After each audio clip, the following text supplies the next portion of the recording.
Мынакей урматтуу кыргызстандыктар, замандаштар, илимпоздор. Кыскача айтканда, Жамин Акималиев деген академиктин 27 жылдын ичинде жазаган иштери.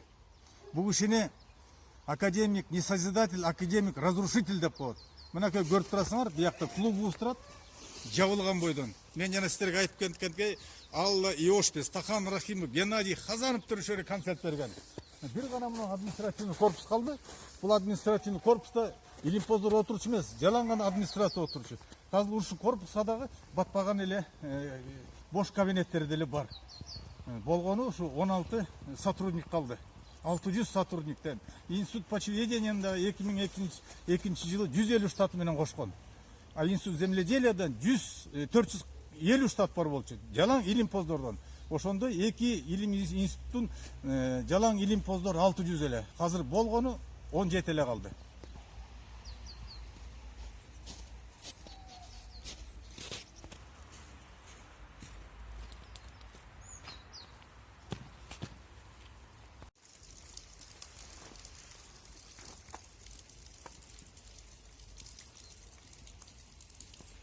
Ana tiyak.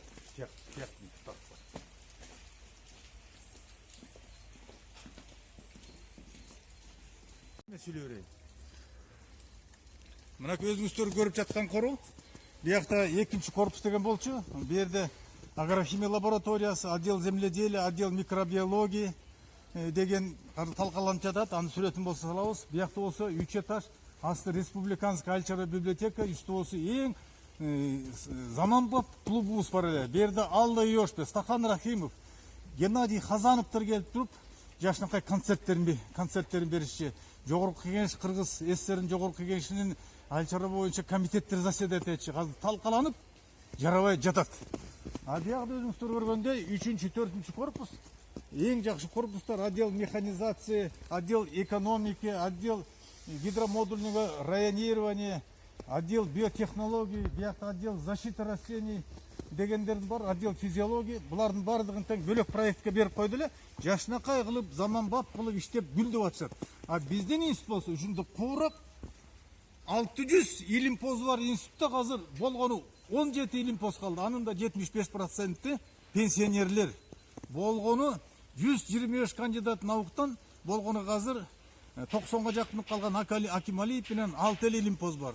Анын ичинен дагы 4 пенсионерлер, бир гана Усубалиев Биржан деген зам директорубуз 50ге жакындап калды.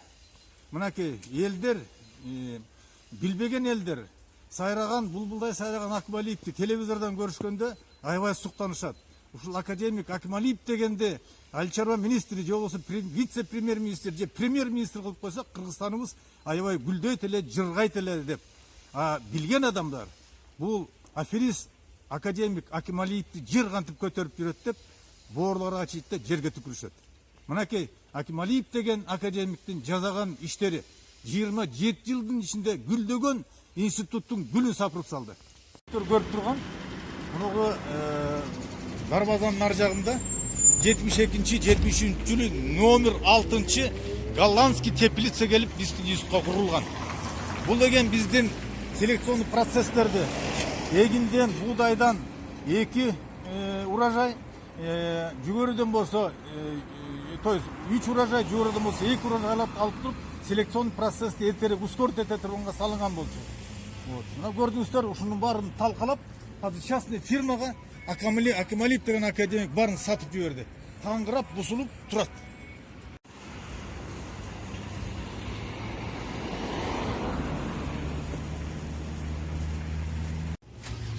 Мына өзүңүздөр көрүп турган Глобус деген супермаркет магазини болуп калды. Мунун ордунда болчу биздин дыйканчылык илим изилдөө институтунун лаборатория массовых анализ деген бар болчу. Ал деген массовых анализ деген биздин колхоз сапкоздордун, биздин дыйкандардын топурагынын сапатын экспресс метод менен азот, фосфор, калий определитчи. Ар жагы болсо технологический лаборатория болчу.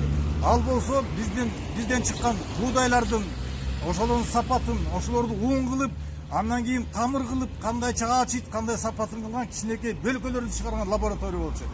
Сонун супер современный подвалы менен Ашу подвалы азыр мына глобустун подвалы болуп калды, сактала турган сырты глобус болуп калды.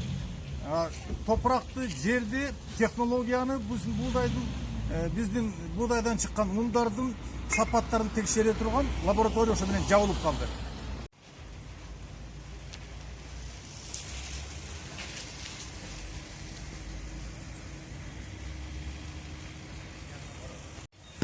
Мына сиздер азыр көрүп турган биздин дыйканчылык илимий издөө институтунун акыркы корпусу эле. Отдел плодоовощеводства деген эки этаждык супер современный. Бул жерде ылдый жагында подвалында атай специальный пресстер бар эле. Ошо биздин чыккан алмалар, өрүктөр, бизден чыккан алмурттар, шабдалылар, жүзүмдөр, малиналар, карагаттар, ошолордун жаңы сортторунан атай сокторду чыгарып, андан кандай винолор болот деп ушу сапатын изилдеген эң жакшы супер современный лаборатория эң биринчи ушуну частный секторго сатып жиберди. Азыр үй болуп калды. Мен бир сүйлөп коеюн. Мына өзүңүздөр көрүп турган ушу жерде жана мен айтып кеткендей 45ке жакын институт земледелиянын биздин тажрыйба опыттарды, биздин илимпоздорду обслуживать эткен өзүнчө парк эле автомобильный, бокстар турат. Азыр өзүңүздөр көргөндөй бир да машина жок, бирок кечинде бир толтура ар кандай машина менен толуп калат. Частный стоянка кылып койгон. Ушунун негизинде дагы акча таап, завгар өкү акча кылышат, чөнтөктөрүнө салышат.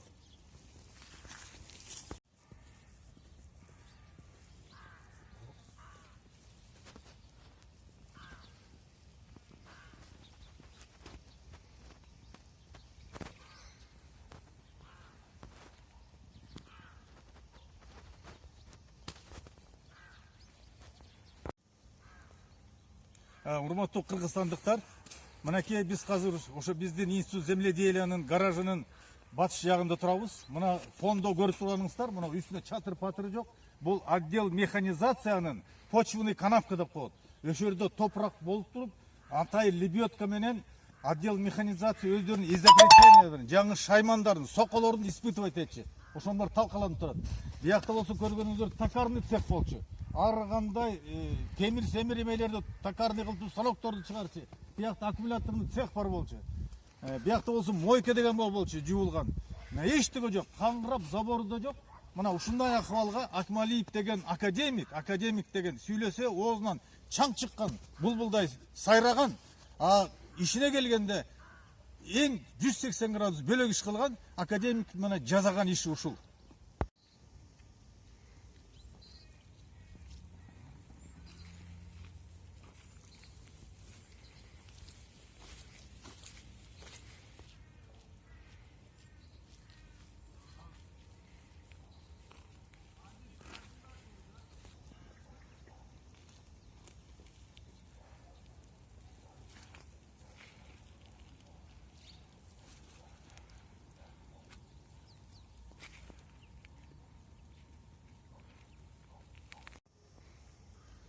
Мына бул сиздер көргөн биз Кыргыз дыйканчылык илим изилдөө институтунун автогаражы болчу.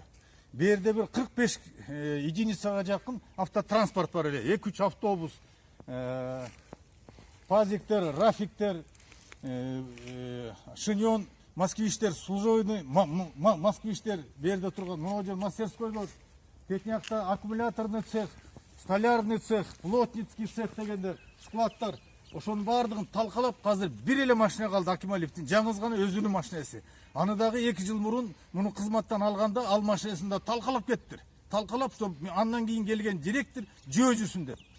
Андан кийин директор Карабаев деген келип, жарым жылдан кийин оңдоп коюп, өзү да көп мынча эмес, мына келип алып, жарым жыл болду келгенине, аферис аркылуу соттон утуп алып, мен отпускада да болчумун деп, отпускада болгон эмес.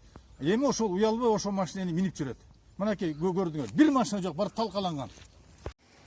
Биз мына сиздер көрүп турган бул Кыргыз дыйканчылык илим издөө институтунун радиобиология и изотопус деген лабораториясы бар болчу. Атом менен иштеген. Ошону мына Акималиев деген трансформаторный бир организацияга сатып жиберди. Бул эң керектүү нерсе болчу, эң керектүү лаборатория, закрытый лаборатория. Абдуллабек Султанбаевич деген жерде заведующий болчу, докторуна.